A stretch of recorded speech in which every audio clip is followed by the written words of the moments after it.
യേശുമിശിഹായ്ക്ക് സ്തുതിയായിരിക്കട്ടെ. വിശുദ്ധ മത്തായിയുടെ സുവിശേഷം 11-ാമത്തെ അധ്യായം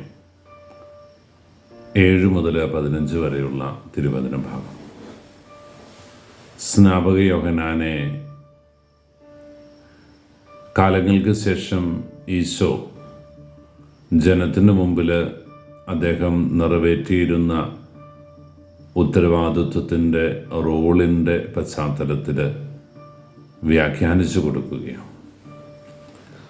അവിടുന്ന് ഏറെ സന്തോഷത്തോടുകൂടി പ്രസ്താവിക്കുന്ന ഒരു കാര്യമുണ്ട്: സ്ത്രീകളിൽ നിന്നും ജനിച്ചവരിൽ സ്നാപക യോഹന്നാനേക്കാൾ വലിയവൻ ഇല്ല.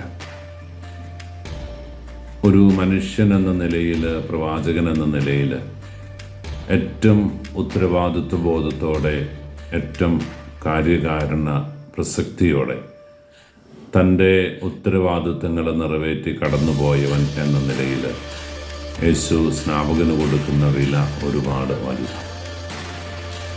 പ്രിയപ്പെട്ടവരെ, നമ്മളൊക്കെ ക്രിസ്തുവിന് സാക്ഷികളായിട്ട് ജീവിക്കുമ്പോൾ, ക്രിസ്തുവിനെ ഈ ലോകത്തിന് പങ്കുവയ്ക്കുമ്പോൾ, ക്രിസ്തു നമ്മിലൂടെ ജീവിക്കുമ്പോൾ, ഗലാത്യലേഖനത്തിൽ പറയുന്നത് പോലെ ഇനിമേൽ ഞാനല്ല, ക്രിസ്തു എന്നിൽ ജീവിക്കുന്നു എന്ന മനോഭാവത്തോടെ ജീവിക്കുന്നു. ഈശോ നമുക്ക് നൽകുന്ന വിലയും ഒരുപാട് വലുതായിരിക്കുമെന്ന് ഇതിനെ നമ്മളെ ഓർമ്മിപ്പിക്കുകയും, തൊട്ടടുത്ത വാക്കിൽ ഈശോ പറയുന്നത് ഏറെ വ്യത്യസ്തമായൊരു കാര്യം. എങ്കിലും സ്വർഗരാജ്യത്തിലെ ഏറ്റവും വലിയവൻ എന്ന് കരുതുന്ന ആളെക്കുറിച്ചല്ല, ഏറ്റവും ചെറിയവൻ എന്ന് കരുതുന്നവൻ സ്നാപകനേക്കാൾ വലുവനായിരിക്കും. ഈ ലോകത്തിൻ്റെ കാഴ്ചപ്പാടുകളും സ്വർഗരാജ്യത്തിൻ്റെ കാഴ്ചപ്പാടും തമ്മിലുള്ള വ്യത്യാസം ഈശോ നമ്മുടെ മുമ്പിൽ അവതരിപ്പിക്കുകയാണ്.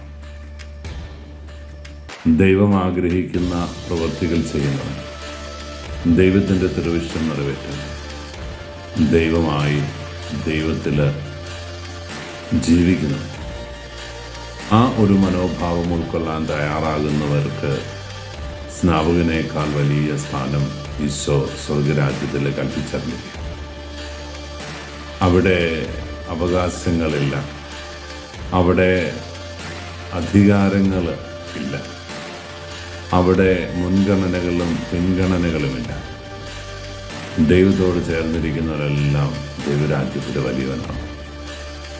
ദൈവത്തിൻ്റെ പദ്ധതിയോട് സഹകരിക്കുന്നവരെല്ലാം അനുഗ്രഹത്തിൻ്റെ മക്കളായിട്ട് തീരും. ഇത് വലിയ പ്രത്യാശയുടെ വചനമാണ് എന്ന് നമുക്ക് കരുതാം. നമുക്കേറെ സ്നേഹത്തോടെ ചേർത്ത് വയ്ക്കാം. ഈ നോമ്പ് കാലത്ത് നമ്മുടെ മനസ്സിൽ കോറിയിടേണ്ട ഈ ചിന്ത, ഏറ്റവും അവസാനം ഈശോ വളരെ വ്യക്തമായ ഭാഷയിൽ പറഞ്ഞു വെക്കുന്നുണ്ട്: നിങ്ങൾ വിശ്വസിക്കുമെങ്കിൽ ഇവനാണ് വരാനിരിക്കുന്ന ഏലിയ. പഴയ നിയമ പ്രവാചന ഗ്രന്ഥങ്ങളിൽ ഏലിയായുടെ 2ാം വരവിനെ കുറിച്ചുള്ളൊരു സൂചനയുണ്ടല്ലോ. ആ സൂചന കൂടിയുടെ പശ്ചാത്തലത്തിൽ അവൻ്റെ 2ാമത്തെ വരവ് അന്ന് ആഗതമായി കഴിഞ്ഞിരുന്നു എന്ന രീതിയിലാണ് ഈശോ അവതരിപ്പിക്കുക. ഏലിയ പ്രവാചകൻ സ്നാപക യോഹന്നാനോടൊപ്പം അവതരിപ്പിക്കപ്പെട്ടു. അദ്ദേഹത്തിലൂടെ ക്രിസ്തുവിൻ്റെ മാർഗം ലോകത്തിന് വെളിപ്പെടുത്തിക്കൊടുത്തു.